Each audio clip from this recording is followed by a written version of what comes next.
खारघरमध्ये तोतया पोलिसांच्या टोळीचा पर्दाफाश।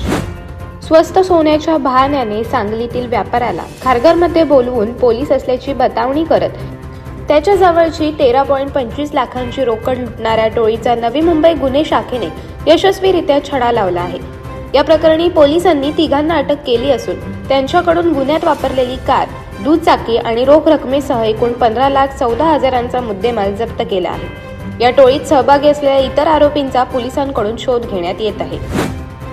या गुन्ह्यातील टोळीने सांगलीतील साखर व्यापारी मनीष शिंदे यांना स्वस्त सोन्याचे आमिष दाखवून त्यांना खारघरमध्ये बोलावून घेतले होते। त्यानुसार 12 जानेवारी रोजी मनीष शिंदे रक्कम घेऊन आले असता एका कारमधून आलेल्या टोळक्याने पोलीस असल्याचे भासवून त्यांच्यावर धाड टाकल्याचा बनाव करत शिंदे यांच्याकडे असलेली 13,25,000ची बॅग हिसकावून पोबारा केला होता। या प्रकरणात खारघर पोलीस ठाण्यात अज्ञात टोळीविरुद्ध गुन्हा दाखल झाल्यानंतर गुन्हे शाखेने या गुन्ह्याचा तपास सुरू केला होता। त्यासाठी गुन्हे शाखेच्या मध्यवर्ती कक्षाने घटनास्थळाचे सीसीटीव्ही फुटेजची तपासणी केली असता या गुन्ह्यात वापरलेल्या कारवर बनावट नंबर प्लेट असल्याचे आढळले। तसेच मोटारसायकलवरून देखील काही आरोपी सोबत असल्याचे आढळून आले।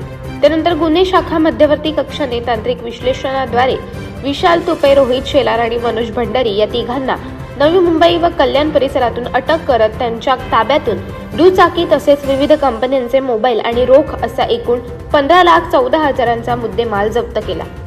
अशाच अनेक घटना आणि बातम्या जाणून घेण्यासाठी सबस्क्राईब करा आमचे YouTube चॅनल केवी न्यूज आणि इन्स्टा पेज कृषीवन न्यूजला फॉलो करा।